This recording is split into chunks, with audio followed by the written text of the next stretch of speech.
Hello ಆಯುರ್ಸಿದ್ಧೆಯಿಂದ ಆರೋಗ್ಯ ಸಂಸ್ಕಾರದ 8ನೇ ಸಂಚಿಕೆಯಲ್ಲಿ ಇಂದು ನಾವು ಆಹಾರ ಕ್ರಮಗಳ ಬಗ್ಗೆ ಇನ್ನೂ ಹೆಚ್ಚಾಗಿ ತಿಳ್ಕೊಳ್ತಾ ಬರೋಣ. ಆಹಾರವನ್ನು ನಾವು ಕಾಲಕ್ಕೆ ತಕ್ಕನಾಗಿ ಹೇಗೆ ಬದಲಾವಣೆ ಮಾಡ್ಕೊಳ್ಳೋದು, ಅಂದರೆ ಋತುಗಳಿಗೆ ಅನುಸಾರವಾಗಿ ಹೇಗೆ ಏನು ಬದಲಾವಣೆಗಳನ್ನ ಮಾಡ್ಕೋಬೇಕು ಅನ್ನೋದ್ರ ಬಗ್ಗೆ ತಿಳ್ಕೊಳ್ತಾ ಬರೋಣಂತೆ. ಹೇಗೆ ಅಂತಂದರೆ, ಇವಾಗ ನಮ್ಮ ಹಿಂದೂ ಧರ್ಮದ ಪ್ರಕಾರ ಈಗ ಆಯಾ ಋತುಗಳಲ್ಲಿ ಪರ್ಟಿಕ್ಯುಲರ್ ಹಬ್ಬಗಳನ್ನ ಆಚರಣೆ ಮಾಡೋ ಹಾಗೆ ನಮ್ಮ ಪೂರ್ವಜರು ನಮಗೆ ಎಜುಕೇಟ್ ಮಾಡಿದ್ದಾರೆ. ಎಷ್ಟು ಚೆನ್ನಾಗಿದೆ ಅವರ ಸಿಸ್ಟಮ್ ಅಂತ ಅಂದರೆ, ಈಗ ಯಾವ್ಯಾವ ಸೀಸನ್ನಲ್ಲಿ ನಮ್ಮ ದೇಹದಲ್ಲಿ ಯಾವ್ಯಾವ ರೀತಿ ಬದಲಾವಣೆಗಳಾಗ್ತಾ ಹೋಗುತ್ತೋ ಅದಕ್ಕೆ ತಕ್ಕನಾಗಿ ಊಟದ ಪದ್ಧತಿಯಲ್ಲಿ ಬದಲಾವಣೆಗಳನ್ನ ಹಬ್ಬಗಳಿಗೆ ಅನುಸಾರವಾಗಿ ಅವರು ನಮಗೆ ಸೂಕ್ಷ್ಮವಾಗಿ ಹೇಳಿರ್ತಾರೆ. ಹೇಗೆ ಅಂತಂದರೆ, ಇವಾಗ ವರ್ಷದ ಆದಿ ಅಂದರೆ ಉಗಾದಿ, ಈ ಸಮಯದಲ್ಲಿ ಏನಾಗಿರುತ್ತೆ ಅಂತಂದರೆ ನಮ್ಮಲ್ಲಿ ಕಫ ಹೆಚ್ಚಾಗಿರುತ್ತೆ. ಕಫ ಹೆಚ್ಚಾಗಿದ್ದಾಗ ಏನು ಮಾಡಬೇಕು, ಕಫವನ್ನು ನಿರ್ಮೂಲನೆ ಮಾಡಬೇಕು, ಅಂದರೆ ದೇಹದಿಂದ ಹೊರಗಡೆ ಹಾಕಬೇಕು. ಹಾಗಾಗಿ ಈ ಸಮಯದಲ್ಲಿ ಉಗಾದಿ ಹಬ್ಬದಲ್ಲಿ ಏನು ಹೇಳ್ತೀವಿ ನಾವು, ಬೇವಿನ ಹೂವು, ಬೇವಿನ ಎಲೆ, ಮಾವಿನ ಹೂವು, ಈ ವಸ್ತುಗಳನ್ನೆಲ್ಲ ಉಪಯೋಗಿಸಿ ಒಂದು ಮಾವಿನ ಪಚ್ಚಡಿ ಅಂತ, ಉಗಾದಿ ಪಚ್ಚಡಿ ಅಂತ ಮಾಡ್ತಾರೆ. ಇದನ್ನು ಸ್ವೀಕರಣೆ ಮಾಡೋದ್ರಿಂದ ಏನಾಗುತ್ತೆ ಅಂತಂದರೆ ದೇಹದಲ್ಲಿ ಒಂದು ರೀತಿ ಶೋಧನೆ ಆಗುತ್ತೆ. ಶೋಧನೆ ಅಂತಂದರೆ ಕ್ಲೀನಿಂಗ್, ಡಿಟಾಕ್ಸಿಫಿಕೇಷನ್. ಇದಾಗೋದ್ರಿಂದ ಏನಾಗುತ್ತೆ, ದೇಹದಲ್ಲಿರೋ ಹೆಚ್ಚಿನ ಕಫ ಈ ಸೀಸನ್ನಲ್ಲಿ ಏನು ಅಕ್ಯುಮುಲೇಟ್ ಆಗಿದೆಯೋ ಅದು ಜೀರ್ಣ ಆಗ್ತಾ ಹೋಗುತ್ತೆ. ಹಾಗೆ ಇನ್ನು ನಮ್ಮ ಹಿಂದಿನ ಪ್ರಮುಖವಾದ ಹಿಂದೂ ಧರ್ಮದ ಹಬ್ಬ ಅಂತಂದರೆ ಸಂಕ್ರಾಂತಿ ಸಮಯದಲ್ಲಿ ದೇಹದಲ್ಲಿ ವಾತ ಪ್ರಕೋಪ ಹೆಚ್ಚಾಗ್ಬಿಟ್ಟು ದೇಹದಲ್ಲಿ ಡ್ರೈನೆಸ್ ಬಂದಿರುತ್ತೆ. ಹಾಗಾಗಿ ಏನು ಹೇಳ್ತೀವಿ ನಾವು, ಎಳ್ಳು, ಕೊಬ್ಬರಿ, ಬೆಲ್ಲ ಇಂಥದನ್ನು ತಿನ್ನಲಿಕ್ಕೆ ಹೇಳ್ತೀವಿ ನಮ್ಮ ಹಿಂದೂ ಧರ್ಮದ ಪ್ರಕಾರ. ಇದರಿಂದ ಏನಾಗುತ್ತೆ, ದೇಹದಲ್ಲಿ ತೇವಾಂಶ ಏನು ಬೇಕೋ ಅದು ಆ ಆಯಿಲ್ ಕಂಟೆಂಟಿಂದ ಬಂದು ಚರ್ಮದ ಪೋಷಣೆ ಆಗುತ್ತೆ. ಹಾಗೆ ಈಗ ಉಗಾದಿ ನೆಕ್ಸ್ಟ್ ಮುಂದಿನ ಒಂದು ಪ್ರಮುಖ ಹಬ್ಬ ಅಂತಂದರೆ, ಮಧ್ಯದಲ್ಲಿ ಉಗಾದಿ ಏನು, ಸಂಕ್ರಾಂತಿ ಏನು, ಹಿಂದೂ ಧರ್ಮದಲ್ಲಿ ಪ್ರತಿನಿತ್ಯನೂ ಒಂದೊಂದು ರೀತಿ ಹಬ್ಬಗಳನ್ನ ಹೇಳ್ತಾ ಬರ್ತಾರೆ.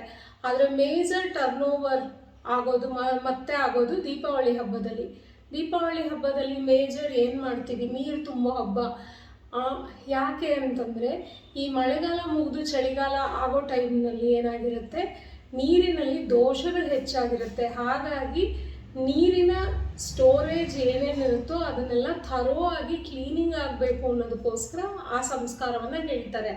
ಮತ್ತು ಆ ಟೈಮ್ನಲ್ಲಿ ತಲೆಗೆ ಎಣ್ಣೆ ನೀರು ಸ್ನಾನ ಮಾಡೋದು, ಮತ್ತು ಆವಾಗ ಏನು ಮಾಡೋರು, ಹರಳೆ ಎಣ್ಣೆ ಅಥವಾ ಕ್ಯಾಸ್ಟರ್ ಆಯಿಲ್ ಕೊಟ್ಟು ಮನೆಯಲ್ಲಿರೋ ಮಕ್ಕಳಿಗೆಲ್ಲ ಒಂದು ಸಾರಿ ವಿರೇಚನ ಮಾಡಿಸೋರು ದೊಡ್ಡವರು. ಅದೇನಕ್ಕೆ ಅಂದರೆ ಮತ್ತೆ ಋತು ಸಂಧಿ, ಅದು 2 ಸೀಸನ್ಸ್ ಅಂದರೆ ಮಳೆಗಾಲದಿಂದ ಚಳಿಗಾಲಕ್ಕೆ ಚೇಂಜ್ ಓವರ್ ಆಗೋ ಸಮಯ. ಹಾಗಾಗಿ ಆ ಸಮಯದಲ್ಲಿ ಆ ಚಿಕಿತ್ಸೆ ಇಂಡೈರೆಕ್ಟ್ ಫಾರ್ಮ್ನಲ್ಲಿ ಮಾಡೋದ್ರಿಂದ ಏನಾಗುತ್ತೆ, ಅಲ್ಲಿ ಆರೋಗ್ಯ ಸಂಸ್ಕಾರ ಆಗುತ್ತೆ. ಹಾಗಾಗಿ ಅದನ್ನು ನಮ್ಮ ಪೂರ್ವಜರು ಹೇಳಿದ್ದಾರೆ. ಇದೆಲ್ಲನೂ ಹಬ್ಬಗಳ ಪ್ರಕಾರ ಚೇಂಜಸ್ ಆಯಿತು. ಇವಾಗ ಹಬ್ಬದ ದಿನ ಊಟ ಮಾಡೋದ್ರ ಪದ್ಧತಿ ಯಾಕೆ ಅದೇ ರೀತಿ ಊಟ ಮಾಡಬೇಕು ಅನ್ನೋದು ತಿಳ್ಕೊಳ್ಳೋಣಂತೆ. ಇವಾಗ ಊಟದಲ್ಲಿ ಮೊದಲು ಏನು ಬಡಿಸ್ತೀರ ನೀವು, ಉಪ್ಪಿನಕಾಯಿ ಬಡಿಸ್ತೀರ. ಯಾಕೆ ಅಂತ ಅಂದರೆ, ಉಪ್ಪಿನಕಾಯಿ ದೇಹದಲ್ಲಿ ಡೈಜೆಸ್ಟಿವ್ ಜ್ಯೂಸಸ್ನ ಸೆಕ್ರೇಷನ್ ಹೆಚ್ಚಾಗಿ ಮಾಡಿ, ಹಸಿವನ್ನು ಹೆಚ್ಚು ಮಾಡಿ, ಊಟದಲ್ಲಿರೋ ಪೌಷ್ಟಿಕಾಂಶಗಳು ಅಬ್ಸಾರ್ಬ್ ಆಗಲಿಕ್ಕೆ ಸಹಾಯ ಮಾಡುತ್ತೆ.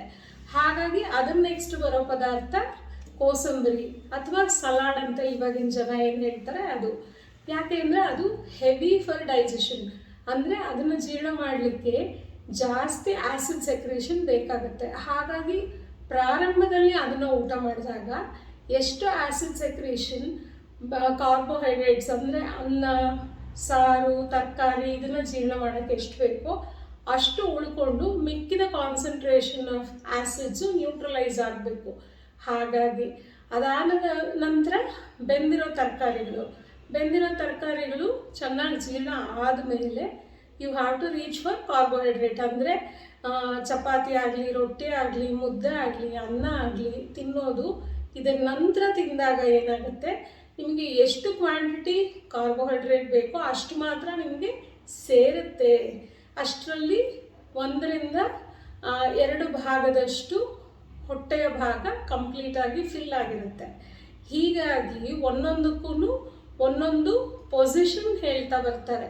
ಮತ್ತು ಇದಾದಮೇಲೆ ತರಕಾರಿಗಳನ್ನ ತಿಂದಿದ್ದಾದಮೇಲೆ ಅನ್ನಕ್ಕೆ ಮುಂಚೆ ಸಿಹಿಯನ್ನು ಊಟ ಮಾಡೋ ಅಭ್ಯಾಸ ಪೂರ್ವಜರು ಮಾಡ್ತಾಯಿದ್ರು. ಯಾಕೆ ಅಂತಂದರೆ ಮಧುರ ರಸ ಕೂಡ ಹೆವಿ ಫಾರ್ ಡೈಜೆಷನ್ ಇರೋದ್ರಿಂದ ಅದರದ್ದು ಅಬ್ಸಾರ್ಪ್ಷನ್ ಕೂಡ ಜಾಸ್ತಿ ಆ್ಯಸಿಡ್ಸ್ ಬೇಕಾಗುತ್ತೆ. ಮತ್ತು ಅದು ಸಾಕಷ್ಟು ಆ್ಯಸಿಡ್ನ ನ್ಯೂಟ್ರಲೈಸ್ ಮಾಡಿರುತ್ತೆ. ಎಷ್ಟು ಬೇಕೋ ಅಷ್ಟು ಕಾರ್ಬೋಹೈಡ್ರೇಟ್ ಆವಾಗ ನೀವು ಸೇವನೆ ಮಾಡ್ಬೋದು ಮತ್ತು ಅಷ್ಟು ಮಾತ್ರನೇ ಅಬ್ಸಾರ್ಬ್ ಆಗುತ್ತೆ. ಇದಾದಮೇಲೆ ಊಟವನ್ನು ಕೊನೆ ಮಾಡಲಿಕ್ಕೆ ಏನು ಹೇಳ್ತಾರೆ, ನಮ್ಮಲ್ಲಿ ಸೌತ್ ಇಂಡಿಯನ್ ಮೀಲ್ಸ್ನಲ್ಲಿ ಅಥವಾ ಸೌತ್ ಇಂಡಿಯನ್ ಪದ್ಧತಿನಲ್ಲಿ ಮೊಸರನ್ನವನ್ನು ಉಪಯೋಗಿಸ್ತೀವಿ. ಮೊಸರನ್ನ ಹೇಗೆ ಮಾಡುತ್ತೆ ಅಂದರೆ ಆ್ಯಸಿಡ್ ಸೆಕ್ರೇಷನ್ನ ಎಷ್ಟು ಬೇಕೋ ಅಷ್ಟು ಆದಮೇಲೆ ಅದನ್ನು ಶಮನ ಮಾಡುತ್ತೆ. ಯಾಕೆಂದರೆ ಎಕ್ಸೆಸ್ ಆಫ್ ಆ್ಯಸಿಡ್ಸ್ ಮತ್ತೆ ಇದ್ದರೆ ಮತ್ತೆ ಊಟ ಬೇಕು ಅಂತ ಅನಿಸುತ್ತೆ, ಆದರೆ ತೃಪ್ತಿ ಆಗಬೇಕಲ್ಲ. ಹಾಗಾಗಿ ಮೊಸರನ್ನಕ್ಕಿಂತ ಯಾವುದಾದ್ರೂ ತೃಪ್ತಿಕರ ಇರೋದಕ್ಕೆ ಸಾಧ್ಯ ಇಲ್ಲ ಅಲ್ವಾ. ಹಾಗೆ ಊಟದ ಪದ್ಧತಿಯಲ್ಲಿ ಉಪ್ಪಿನಿಂದ ಮೊಸರನ್ನದವರೆಗೂ ಈ ರೀತಿ ನಮ್ಮ ಪೂರ್ವಜರು ಅದನ್ನು ಎಕ್ಸ್ಪ್ಲೈನ್ ಮಾಡಿದ್ದಾರೆ, ಪದ್ಧತಿಯನ್ನು ಹೇಳಿಕೊಟ್ಟಿದ್ದಾರೆ ನಮಗೆ.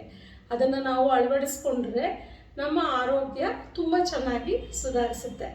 ಮುಂದಿನ ಭಾಗದಲ್ಲಿ ನಾವು ಇವಾಗ ಯಾವ ರೀತಿ ಆರೋಗ್ಯದಲ್ಲಿ ವ್ಯತ್ಯಾಸಗಳಾದಾಗ ಏನೇನು ಆಹಾರ ವ್ಯತ್ಯಾಸ ಮಾಡ್ಕೊಳ್ಬೇಕು ಅನ್ನೋದ್ರ ಬಗ್ಗೆ ಹೇಳ್ತಾ ಬರ್ತೀವಿ. ನಮ್ಮಲ್ಲಿ ಇನ್ನು ಹೆಚ್ಚಿನ ವಿವರಣೆಗಳು ಬೇಕು ಅಂದರೆ ಸಂಪರ್ಕಿಸ್ಬೋದು.